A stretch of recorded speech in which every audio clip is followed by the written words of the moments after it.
चुनावी माहौल और चुनावी रंग पूरी तरह से दिखने लगा है। वैसे जहां चुनाव हो रहे हैं वहां तो ये दिखना लाजमी है, लेकिन जहां अभी तारीखें नहीं आई वहां भी माहौल गर्मा रहा है। बात महाराष्ट्र की कर रहे हैं। सियासी रण को साधने के लिए नेताओं के दौरे और पैंतरे दोनों दिख रहे हैं। इसी क्रम में कांग्रेस सांसद राहुल गांधी जम्मू कश्मीर के बाद महाराष्ट्र के दौरे पर पहुंचे हैं और यहां राहुल गांधी बीजेपी और मोदी पर जमकर हमलावर रहे।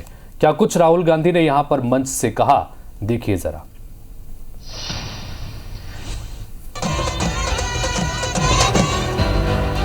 जो भी सरकारी वैकेंसीज हैं उनको हम भरेंगे और एज को हम 40 साल तक एक्सटेंड कर देंगे।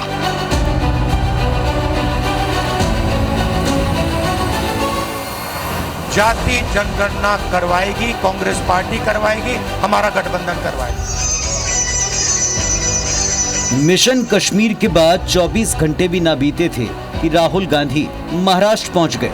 यानी पहले कश्मीर में पार्टी के लिए चुनावी माहौल बनाया और फिर महाराष्ट्र में तैयारियां देखी। महाराष्ट्र में भले ही अभी चुनाव की तारीखें घोषित नहीं हुई, लेकिन राहुल ने अपने बयानों से चुनावी माहौल जरूर बना दिया है। एक दिन पहले कश्मीर में बीजेपी और प्रधानमंत्री मोदी पर तीखे वार करने वाले राहुल गांधी ने महाराष्ट्र के सांगली में भी बीजेपी को जमकर निशाने पर लिया। एक बार फिर राहुल ने अपनी सियासी तरकश से जातिगत जनगणना का तीर निकाला और सीधे बीजेपी पर प्रहार किया। बीजेपी के लोग कहते थे, इनके नेताओं के बयान हर रोज आते थे कि जाति जनगणना नहीं होना चाहिए। हमने दबाव डाला, अगर आप आज कह रहे हो कि जाति जनगणना जरूरी है तो पिछले 6 महीने में आप क्या कह रहे थे? पार्लियामेंट के फ्लोर में, लोकसभा में मैंने कहा है, कुछ भी हो जाए जाति जनगणना करवाएगी कांग्रेस पार्टी, करवाएगी हमारा गठबंधन करवाएगा। वैसे छत्रपति शिवाजी महाराज की मूर्ति टूटने के बाद महाराष्ट्र में पहली सियासी पारा हाई है। सांगली दौरे पर राहुल गांधी ने इस मूर्ति का मुद्दा उठाते हुए प्रधानमंत्री को घेरा और उनकी माफी को नाकाफी बताते हुए महाराष्ट्र की जनता से माफी मांगने की नसीहत दे डाली। राहुल ने इस दौरान अडानी अंबानी को लेकर भी बीजेपी पर वार किए। शिवाजी महाराज जी की मूर्ति बनती है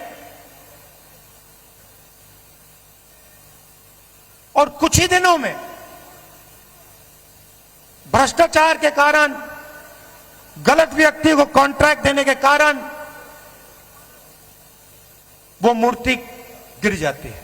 शिवाजी महाराज का अपमान किया है और प्रधानमंत्री को सिर्फ शिवाजी महाराज से माफी नहीं मांगनी चाहिए। अगर माफी मांग रहे हैं तो महाराष्ट्र के हर व्यक्ति से माफी मांगनी चाहिए।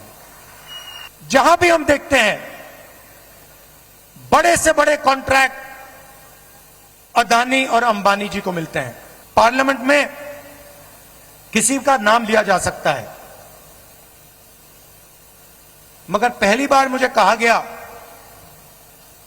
कि पार्लियामेंट हाउस में अपने भाषण में मैं अदानी और अंबानी का नाम नहीं ले सकता हूं, तो मैं कुछ और कह देता हूं। तो मैंने उनका नया नाम बनाया है A1 और A2।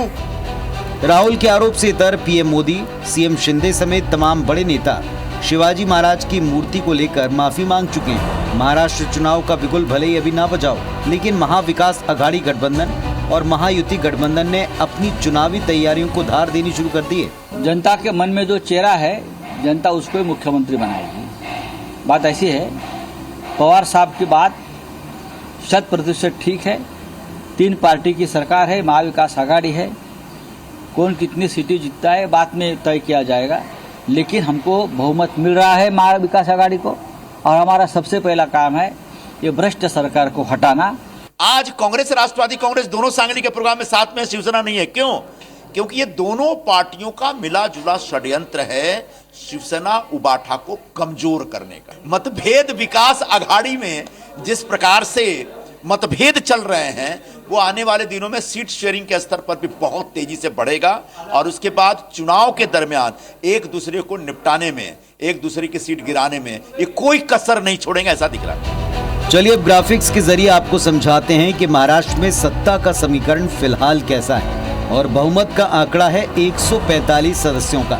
एनडीए या महायुति की बात करें तो बीजेपी के 103 विधायक, शिवसेना शिंदे गुट वाली के 37, एनसीपी अजीत पवार गुट के 39 और अन्य 22 मिलाकर सत्ता पक्ष के पास कुल 201 विधायक हैं। तो दूसरी तरफ महाविकास अघाड़ी यानी एमवीए के पाले में कांग्रेस के 27, शिवसेना उद्धव ठाकरे गुट के 15, एनसीपी शरद पवार गुट के 13 और अन्य 2 को मिलाकर कुल 67 विधायक हैं। वहीं अन्य दलों की बात करें तो एआईएमआईएम के 2 और सीपीआई-एम के 1 विधायक हैं। कुल मिलाकर महाराष्ट्र के विधानसभा इलेक्शन के नजदीक आते ही राजनीतिक दल अपने अपने सियासी पैंतरे दिखाने लगे। इन पैंतरों को महाराष्ट्र की जनता बेहद शांतिपूर्वक देख और सुन रही है। अब विधानसभा चुनाव में वो किसके पक्ष में खड़ी होगी, इसका जवाब फिलहाल किसी के पास नहीं है। Bureau report, IBC 24। Shivaji Maharaj से माफी